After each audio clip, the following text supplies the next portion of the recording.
วันนี้เรามีโอกาสได้เข้ามาเมืองสกลนครนะพี่น้องเนาะเก็บบรรยากาศสู่พี่สู่น้องเบิ่งอันนี้คือยายบัวพันธุ์พายายบัวพันธุ์มาเลาะเล่นไปเลาะข้ามเข้าข้ามทางใดดิเลาะตลาดจังหน่อยเพื่อเขาจะเปิดไปวันข้ามนี่บ่มาเด้อโอ้รถเยอะนะระวังนะระวังเด้อทางหน้ามาเด้อ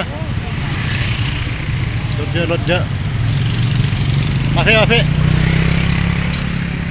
เดี๋ยวรถรถเยอะรถเยอะขึ้นไปมองไปถามเดี๋ยวดิได้ยกตลาดจักหน่อยพี่น้องโอ้ยแม่ค้าขายของพี่น้องเลยเช้านี้ที่สกลนครทำมาเจอกันนะพี่น้องเนาะแล้วบอกมีอย่างเนาะมีสมุนไพรบ่เนาะแม่ค้ากำลังจัดเครื่องจัดของมักเล่นไม้เผาโอ้หนังกบแม่ค้าขายของเนี่ยมาเช้ามีอะไรไหมล่ะมีสมุนไพรไหมทางนี้กล้วยไม้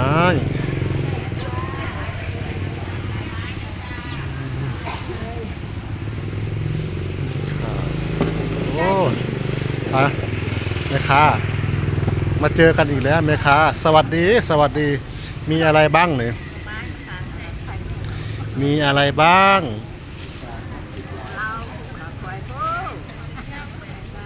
หมอสมุนไพรเพิ่นมาขายของแก้ผิดแกนฝางใบ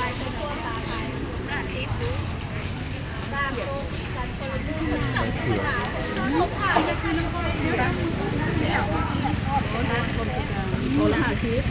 ไป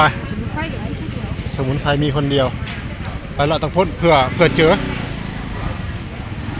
ไปเดินทางจักหน่อยพี่น้องบรรยากาศยามมื้อเช้าอยู่สกลนครนะพี่น้องเนาะบรรยากาศตอนเช้าที่นี่สกลนคร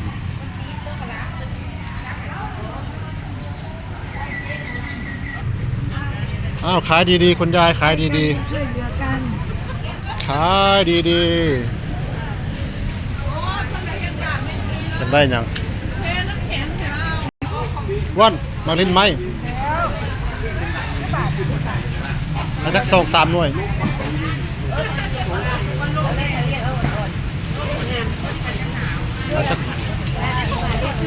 เอาจัก3 อัน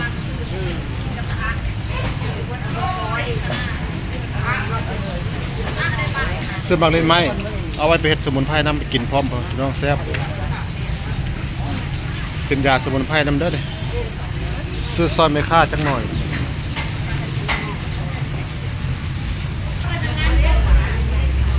พอได้ขายเนาะคุณยายเนาะพอได้ขายค